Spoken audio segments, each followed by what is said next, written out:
ಇವತ್ತು ನನ್ನ ಮುಂದೆ ನಮ್ಮ ಜಗತ್ತಿನ ಮೊಟ್ಟ ಮೊದಲ Samsung Galaxy S series smartphone ಇದೆ. Samsung Galaxy S1.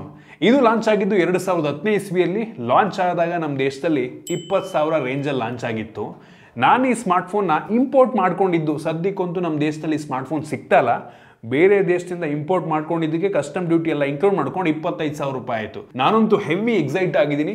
ಹೈ ನಡೆಸೋದು ಫ್ರಮ್ ಟೆಕ್ ಇನ್ ಕನ್ನಡ. ನಾನಿವತ್ತು ಈ ಸ್ಮಾರ್ಟ್ಫೋನ್ನ ಯೂಸ್ ಮಾಡಿ ನನ್ನ ಎಕ್ಸ್ಪೀರಿಯನ್ಸ್ ನಿಮ್ಮ ಹತ್ರ ಶೇರ್ ಮಾಡ್ತಾ ಇದ್ದೀನಿ. ಆಗಿನ ಕಾಲಕ್ಕೆ ಈ ಸ್ಮಾರ್ಟ್ಫೋನ್ ಹೆಂಗಿತ್ತು ತಿಳಿಸ್ಕೊಡ್ತೀನಿ. ಅದಕ್ಕಿಂತ ಮುಂಚೆ ನೀವು ನಮ್ಮ tech in Kannada YouTube channel subscribe ಮಾಡ್ಕೊಂಡಿಲ್ಲ ಅಂದರೆ ಈಗಲೇ ಸಬ್ಸ್ಕ್ರೈಬ್ ಮಾಡ್ಕೊಳ್ಳಿ, ಒಂದು ಬೆಲ್ ಐಕಾನ್ ಕೂಡ ಕ್ಲಿಕ್ ಮಾಡ್ಬೋದು. ಮೊದಲನೇದಾಗಿ ಈ ಸ್ಮಾರ್ಟ್ಫೋನ್ನ ಡಿಸೈನ್ ಮತ್ತು ಬಿಲ್ಡ್ ಕ್ವಾಲಿಟಿ ಬಗ್ಗೆ ಮಾತನಾಡಬೇಕು ಅಂತ ಅಂದರೆ, ಆಗಿನ ಕಾಲಕ್ಕೆ ಸಾಲಿಡ್ ಬಿಲ್ಡ್ ಅಂತ ಹೇಳಕ್ಕೆ ಇಷ್ಟಪಡ್ತೀನಿ. ವಿತ್ ಗೂಗಲ್ ಅನ್ನೋ ಒಂದು ಹೆಸರು ಇದ್ರ ಮೇಲೆ ಬರೆದಿದ್ದಾರೆ. ಗೂಗಲ್ ಹೆಸರು ಕೂಡ ಈ ಒಂದು ಸ್ಮಾರ್ಟ್ಫೋನ್ಗೆ ಹಾಕಿದ್ದಾರೆ. ಸ್ಯಾಮ್ಸಂಗ್ ಬ್ರ್ಯಾಂಡಿಂಗ್ ಇದೆ. ಹಿಂದ್ಗಡೆ speaker, single camera, headphone Jack ಸಹ ಇದೆ, ಮೈಕ್ರೋ USB ಚಾರ್ಜಿಂಗ್ ಪೋರ್ಟ್ ಇದೆ. ಸೊ ಸಾಲಿಡ್ ಬಿಲ್ಡು, ಜೊತೆಗೆ ಇದರ ಬ್ಯಾಕ್ ಕವರ್ನ ತೆಗಿಬೋದು. ರಿಮೂವಲ್ ಬ್ಯಾಟ್ರಿ ಆಯಿತಾ, ಹಿಂದ್ಗಡೆ ಸಿಮ್ ಕಾರ್ಡು, SD ಕಾರ್ಡ್ ಹಾಕೋ ಕೂಡ ಆಪ್ಷನ್ ಕೊಟ್ಟಿದ್ದಾರೆ. ಸೊ ಬೆಂಕಿ ವಿಷಯ. ಆಗಿನ ಕಾಲದಲ್ಲಿ ಚೆನ್ನಾಗಿತ್ತು ಆಯಿತಾ. ಹೆಡ್ಫೋನ್ ಜಾಕ್ ಸಿಗ್ತಿತ್ತು, ಎಕ್ಸ್ಟರ್ನಲ್ ಬ್ಯಾಟ್ರಿ ಸಿಗ್ತಾಯಿತ್ತು. ಬೇಕು ಅಂದಾಗ ಬ್ಯಾಟ್ರಿ ಹಾಳಾಯಿತು ಅಂದರೆ ಆರಾಮಾಗಿ ಪರ್ಚೇಸ್ ಮಾಡಿ ನಾವೇ ರೀಪ್ಲೇಸ್ ಮಾಡ್ಕೊಂಬಿಡ್ಬೋದಾಗಿತ್ತು. ಆಗ ಚೆನ್ನಾಗಿತ್ತು ನಂಗೆ ಅನ್ನಿಸ್ದಂಗೆ. ನೀವು ನಂಬಲ್ಲ, ಆಗಿನ ಕಾಲಕ್ಕೇ ಸ್ಯಾಮ್ಸಂಗ್ ಅವರು ಗೊರಿಲ್ಲಾ ಗ್ಲಾಸನ್ನು ಫ್ರಂಟಿಗೆ ಹಾಕಿದ್ದಾರೆ. ಸೂಪರ್ ವಿಷಯ. ಒಂದು ಫಿಸಿಕಲ್ ಹೋಮ್ ಬಟನ್, ಈಗಂತೂ ನಾವು ನೋಡೋದೆಲ್ಲ ಹೋಮ್ ಬಟನ್ನ. ಸೊ ಹೋಮ್ ಬಟನ್ ನಮಗೆ ಸಿಗ್ತಾ ಇದೆ. ಫ್ರಂಟ್ ಕ್ಯಾಮ್ರಾ ಸಹ ಇದೆ. ಬಿಲ್ಡ್ ಕ್ವಾಲಿಟಿ ಅಂತೂ ಬೆಂಕಿ ಅಂತ ಹೇಳಕ್ಕೆ ಇಷ್ಟಪಡ್ತೀನಿ. ಇನ್ನು ಈ ಸ್ಮಾರ್ಟ್ಫೋನಲ್ಲಿ ನೀವು ನಂಬಲ್ಲ, ಆಗಿನ ಕಾಲಕ್ಕೆ 4 ಇಂಚಿನ ಸೂಪರ್ ಅಮೋಲೆಡ್ ಡಿಸ್ಪ್ಲೇನ ಸ್ಯಾಮ್ಸಂಗ್ ಅವ್ರು ಹಾಕಿದ್ರು. ಅಮೋಲೆಡ್ ಡಿಸ್ಪ್ಲೇ ಬೆಂಕಿ ಇದೆ ಗುರು. ಇದು ಸ್ಟ್ಯಾಂಡರ್ಡ್ ಡೆಫಿನೇಷನ್ ಡಿಸ್ಪ್ಲೇ ಆಯಿತಾ, ಅಂದರೆ ಒಂದು ರೀತಿ 480p ಡಿಸ್ಪ್ಲೇ. ಬೆಂಕಿ ಇದೆ. ಆಗಿನ ಕಾಲಕ್ಕೂ ಈಗಲೂ ಕೂಡ, ಈಗಿನ ಫೋನ್ಗೂ ಕಂಪೇರ್ ಮಾಡಿಕೊಂಡ್ರು ಕೂಡ one of the best display ಅಂತ ಹೇಳಕ್ಕೆ ಇಷ್ಟಪಡ್ತೀನಿ. ಸಖತ್ತಾಗಿದೆ. ಬ್ರೈಟಾಗಿ ಸಹ ಇದೆ. Top notch display. ನಂಗೆ ಅನ್ನಿಸ್ದಂಗೆ ಆಗಿನ ಟೈಮ್ಗೆ one of the best display smartphone ಆಗಿತ್ತಿದು. ಇನ್ನು ರ್ಯಾಮ್ ಮತ್ತು ಸ್ಟೋರೇಜಿಗೆ ಬಂತು ಅಂತ ಅಂದರೆ, ಈ ಸ್ಮಾರ್ಟ್ಫೋನು 8 GB ಇಂಟರ್ನಲ್ ಸ್ಟೋರೇಜು ಮತ್ತು 16 GB ಇಂಟರ್ನಲ್ ಸ್ಟೋರೇಜು 2 ವೇರಿಯಂಟಲ್ಲಿ ಲಾಂಚ್ ಆಗಿತ್ತು. 512 MB ರ್ಯಾಮ್ ಸಿಗ್ತಾ ಇತ್ತು ನಿಮಗೆ. ಆಗಿನ ಕಾಲಕ್ಕೆ 512 MB ರ್ಯಾಮ್ ಅಂತ ಅಂದರೆ ಬೇಜಾನ್ ಆಗ್ತಿತ್ತು. 8 GB internal storage, 16 GB internal storage ಆಗಿನ ಕಾಲಕ್ಕೆ ಅಂದರೆ ದೊಡ್ಡ ವಿಷಯ. ಆ ಟೈಮ್ಗೆ ದೊಡ್ಡ ವಿಷಯ ಅದು ಆಯಿತಾ. So top notch.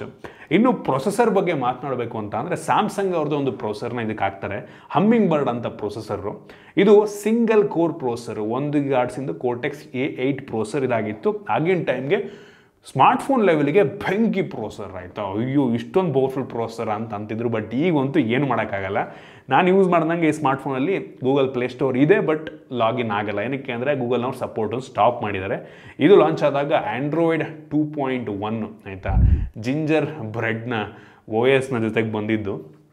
ಅದಾದಮೇಲೆ ನಾನು ಇಂಪೋರ್ಟ್ ಮಾಡ್ಕೊಂಡಿದ್ದೀನಲ್ಲ, ಅವನು ಇದನ್ನು ರೂಟ್ ಮಾಡಿ OSನ್ನೆಲ್ಲ ಅಪ್ಗ್ರೇಡ್ ಮಾಡೋನು. ಇದರಲ್ಲಿ ಆ್ಯಂಡ್ರಾಯ್ಡ್ 4.0 ಏನೋ ಇರ್ಬೋದು ನಂಗೆ ಅನ್ನಿಸ್ದಂಗೆ. ಒಟ್ಟಿಗೆ ಲಾಂಚ್ ಆದಾಗ ಆ್ಯಂಡ್ರಾಯ್ಡ್ 2.1 ನಮ್ಗೆ ಇದರಲ್ಲಿ ಸಿಗ್ತಾಯಿತ್ತು ಆಯಿತಾ. ಸೊ ಬೆಂಕಿ ವಿಷಯ. ಬಟ್ ಸ್ಟಿಲ್ ಈಗಲೂ ತುಂಬ ಸ್ಮೂತಾಗಿ ಕೆಲಸವನ್ನು ಮಾಡ್ತಿದೆ. ಅದೇ ನನಗೆ ಇಂಪ್ರೆಸಿವ್ ಅಂತ ಅನಿಸಿದ್ದು. ಎಲ್ಲೂ ಕೂಡ ಲ್ಯಾಗಿ, ನ್ಯಾವಿಗೇಷನಲ್ಲಿ ಲ್ಯಾಗಿ ಅಂತ ಅನ್ನಿಸ್ತಾ ಇರಲಿಲ್ಲ. ಈಗಲೇ ಅನ್ನಿಸ್ತಾ ಇಲ್ಲ ಅಂತ ಅಂದರೆ, ಆಗಿನ ಟೈಮಲ್ಲಿ ಈ ಸ್ಮಾರ್ಟ್ಫೋನ್ ಯೂಸ್ ಮಾಡಿದವರಿಗೆ ಆ ಫೀಲ್ ಹೆಂಗಿರ್ತಿತ್ತು ಒಂದ್ಸಲ ಯೋಚನೆ ಮಾಡ್ಕೊಳ್ಳಿ ಆಯಿತಾ. ಇಷ್ಟೊಂದು ಸ್ಮೂತ ಮಲ್ಟಿ ಟಚ್ ಡಿಸ್ಪ್ಲೇನ, ಅಯ್ಯಪ್ಪ. ಆಗ್ನವ್ರಂತೂ ಇದೊಂದು ದೊಡ್ಡ ರೆವಲ್ಯೂಷನ್ ಥರ ನೋಡಿರ್ತಾರೆ ನಂಗೆ ಅನ್ನಿಸ್ದಂಗೆ ಆಯಿತಾ. ಸೊ ಬೆಂಕಿ ವಿಷಯ. ಇದು ಲಾಂಚ್ ಆದಾಗ ನಾನು ನನ್ನ ಫಸ್ಟ್ ಇಯರ್ ಇಂಜಿನಿಯರಿಂಗ್ ಜಾಯ್ನ್ ಆಗಿದ್ದೆ.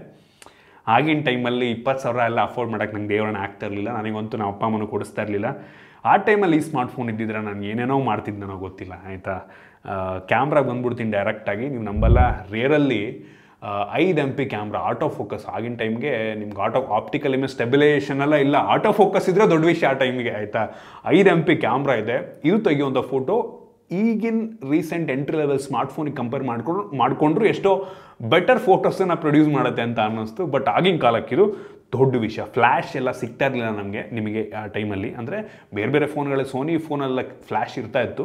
ಬಟ್ ಈ ಸ್ಯಾಮ್ಸಂಗ್ ಫೋನಲ್ಲಿ ನಿಮಗೆ ಯಾವುದೇ ಫ್ಲ್ಯಾಶ್ ಇಲ್ಲ. ಬಟ್ ಇದು ತೆಗೆಯುವಂಥ ಫೋಟೋ ಆ್ಯಕ್ಚುಲಿ ತುಂಬ ಚೆನ್ನಾಗಿ ತೆಗೀತೆ. ಆಗಿನ ಕಾಲಕ್ಕೆ ಬೆಂಕಿ. ಈಗಲೂ ಕೂಡ ನೀವು ಕಂಪೇರ್ ಮಾಡ್ಕೊಬೋದು, ಅಷ್ಟು ಒಳ್ಳೆಯ ಫೋಟೋಸನ್ನು ಇದು ಪ್ರೊಡ್ಯೂಸ್ ಮಾಡುತ್ತೆ. ತೋರಿಸ್ತಾ ಇದ್ದೀನಿ ನಾನು ನಿಮಗೆ.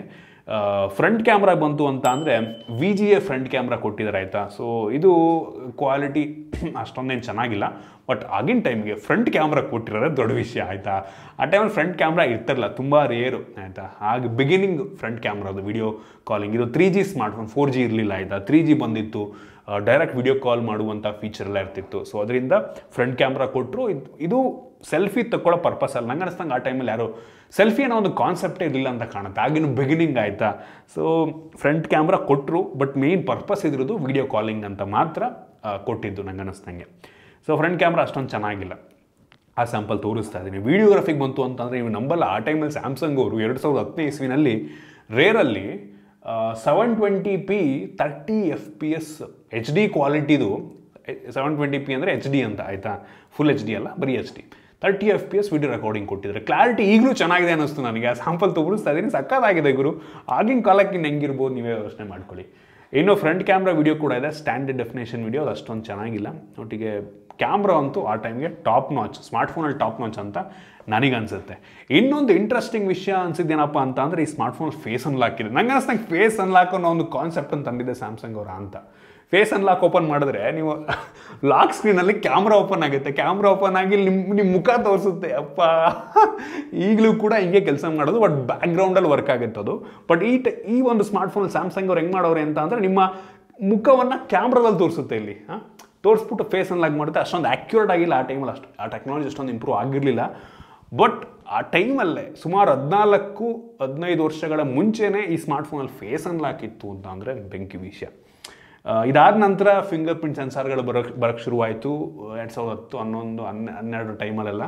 ಬಟ್ ಸ್ಟಿಲ್ ಆಗಿನ ಕಾಲದಲ್ಲಿ ಫೇಸ್ ಅನ್ಲಾಕ್ ಕೊಟ್ಟಿದ್ರಲ್ಲ, ಅದು ನನಗೆ ತುಂಬ ಇಂಟ್ರೆಸ್ಟಿಂಗ್ ಅಂತ ಅನ್ನಿಸ್ತು. ಇನ್ನು ಬ್ಯಾಟ್ರಿಗೆ ಬಂತು ಅಂತ ಅಂದರೆ ಈ ಸ್ಮಾರ್ಟ್ಫೋನಲ್ಲಿ removable battery, 1500 mAh capacity battery ಆಗಿನ ಟೈಮ್ಗೆ ಈ ಒಂದು ಸ್ಮಾರ್ಟ್ಫೋನ್ಗೆ, ಈ ಸೈಜ್ನ ಡಿಸ್ಪ್ಲೇಗೆ ಬೇಜಾನ ಆಗ್ತಾ ಇತ್ತು.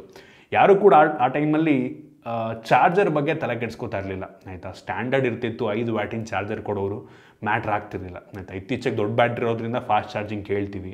ಆ ಟೈಮಲ್ಲಿ ಅದೆಲ್ಲ ಮ್ಯಾಟ್ರ್ ಆಗ್ತಿಲ್ಲ, ಬ್ಯಾಟ್ರಿ ದೊಡ್ಡದಿದೆಯಾ ಸಾಕು ಅನ್ನೋರು ಆಯಿತಾ. ಆ ರೀತಿ OS ಹೇಳಿದೆ ನಾನು ಆಗಲೇ, ಆ್ಯಂಡ್ರಾಯ್ಡ್ 2.1 ಇತ್ತು, ಚೆನ್ನಾಗಿತ್ತು ಆಗಲೇ ನಂಗೆ ಅನ್ನಿಸ್ದಂಗೆ. ಇನ್ನು ಸ್ಪೀಕರು, ಮೋನೋ ಸ್ಪೀಕರ್ನ ಕ್ಲಾರಿಟಿ ನೋಡಿ, ಹಿಂದ್ಗಡೆ ಸ್ಪೀಕರ್ ಗ್ರಿಲ್ ಕೊಟ್ಟಿದ್ದಾನೆ. ಸೊ ಸ್ಪೀಕರ್ನ ಕ್ಲಾರಿಟಿ ಚೆನ್ನಾಗಿದೆ ಆ್ಯಕ್ಚುಲಿ. ಈಗಿನ ಫೋನ್ಗಳಿಗೆ ಕಂಪೇರ್ ಮಾಡಿಕೊಂಡ್ರೆ ಎಷ್ಟೋ ಚೆನ್ನಾಗಿದೆ ಅನ್ನಿಸ್ತು ನಂಗೆ ಅನ್ನಿಸ್ದಂಗೆ. ಇನ್ನು ಕನೆಕ್ಟಿವಿಟಿಗೆ ಬಂತು ಅಂತ ಅಂದರೆ ಸಿಂಗಲ್ ಬ್ಯಾಂಡ್ ವೈಫೈ, ಆ ಟೈಮಲ್ಲಿ ವೈಫೈ ಕೊಟ್ಟಿರೋದೆ ದೊಡ್ಡ ವಿಷಯ, ಫ್ಲ್ಯಾಗ್ಶಿಪ್ ಫೀಚರ್ ಅದು. 2.4 GHz ಈಗಲೂ ಕನೆಕ್ಟ್ ಆಗುತ್ತೆ, ಈಗಲೂ ಕೆಲಸವನ್ನು ಮಾಡುತ್ತೆ. GPS ಇದೆ, ಬ್ಲೂಟೂತ್ 3.0, ಆ ಟೈಮಲ್ಲಿ ಅದೇ ಲೇಟೆಸ್ಟು. ಸೊ ಕನೆಕ್ಟಿವಿಟಿಯಲ್ಲಿ ಎಲ್ಲೂ ಕಾಂಪ್ರಮೈಸ್ ಆಗಿಲ್ಲ. ಮತ್ತು ಸೆನ್ಸಾರ್ಗಳು ಕೂಡ ಅಷ್ಟೇ, ಕಂಪಾಸ್ ಇದ್ದಿದ್ರಲ್ಲ ಆ ಟೈಮಲ್ಲಿ, ಕಂಪಾಸು, ಪ್ರಾಕ್ಸಿಮಿಟಿ ಸೆನ್ಸಾರ್ ಎಲ್ಲ ಕೊಟ್ಟಿದ್ದಾರೆ. So super. ಆ ಟೈಮಲ್ಲಿ ಈ ಸ್ಮಾರ್ಟ್ಫೋನ್ ಇದ್ದವನೇ ನಂಗೆ ಅಷ್ಟಂಗೆ ಹಿಂಗೆ ಅನಿಸುತ್ತೆ ಆಯಿತಾ. ಆ ಲೆವೆಲ್ ಫೀಚರ್ನ ಈ ಸ್ಮಾರ್ಟ್ಫೋನಲ್ಲಿ ನೀಡಿದರು. ಈಗ ನೋಡೋದಕ್ಕೆ ಒಂದು ರೀತಿ ನಾವು ಈಗ ಇಟ್ಕೊಂಡಿದ್ದೀನಿ ಯೂಸ್ ಮಾಡೋದೇ ತುಂಬ ಕಷ್ಟ. ಈಗ ಇದನ್ನು ಡೈಲಿಯಾಗಿ ನಾನು ಯೂಸ್ ಮಾಡ್ತೀನಿ ಅಂದರೆ ಆಗೋದೇ ಇಲ್ಲ, ತುಂಬ ಕಷ್ಟ. ಬ್ರೌಸರ್ ಕೆಲಸವನ್ನು ಮಾಡುತ್ತೆ, ವಿಡಿಯೋ ಪ್ಲೇ ಆಗುತ್ತೆ ಆ ಬ್ರೌಸರ್ನಲ್ಲಿ, ಆಗುತ್ತೆ, ನಡೆಯುತ್ತೆ. ಸಿಮ್ ಹಾಕಿದ್ರು ಈಗಲೂ ಕೆಲಸವನ್ನು ಮಾಡುತ್ತೆ. 3G ಸಿಮ್ಮು ಆಯಿತಾ, ಏರ್ಟೆಲ್ ಹಾಕ್ಬೇಕು ನಾವಾಗ, ಏರ್ಟೆಲ್ದು ಐಡಿಯಾ ಅದು.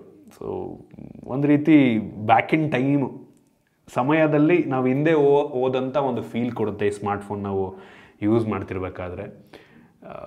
ಚೆನ್ನಾಗಿತ್ತು ಗುರು. ಆ ಟೈಮಲ್ಲೇ ನನಗೆ ಈ ಸ್ಮಾರ್ಟ್ಫೋನ್ಗಳು ತುಂಬ ಸಿಂಪಲ್ ಆಗಿದ್ದಾಗಲೇ ನಮ್ಮ ಜೀವನ ಚೆನ್ನಾಗಿತ್ತೇನೋ ಅನ್ನೋ ಒಂದು ಫೀಲ್ ಕೊಡುತ್ತೆ ಎಷ್ಟೋ ಸಲ.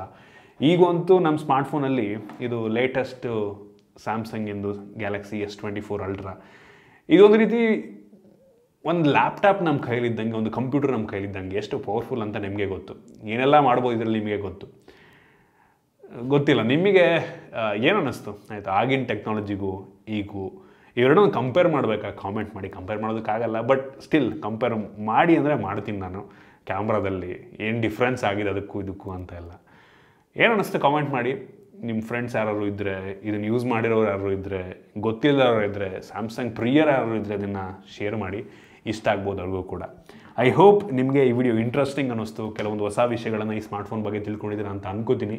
ಇಷ್ಟ ಆಗಿದ್ದರೆ ಲೈಕ್ ಮಾಡಿ, ಶೇರ್ ಮಾಡಿ. ಇದೇ ರೀತಿ ನಮ್ಮ ಬೇರೆ ಬೇರೆ ವಿಡಿಯೋಗಳಿಗೆ ನಮ್ಮ ಟೆಕ್ ಇನ್ ಕನ್ನಡ ಯೂಟ್ಯೂಬ್ನ ಸಬ್ಸ್ಕ್ರೈಬ್ ಮಾಡ್ಕೊಂಡಿಲ್ಲ ಅಂದರೆ ಈಗಲೇ ಸಬ್ಸ್ಕ್ರೈಬ್ ಮಾಡ್ಕೊಳ್ಳಿ, ಒಂದು ಬೆಲ್ ಐಕನ್ ಕೂಡ ಕ್ಲಿಕ್ ಮಾಡ್ಬೋದು. ಸಿಗೋಣ ಮುಂದಿನ ವಿಡಿಯೋದಲ್ಲಿ.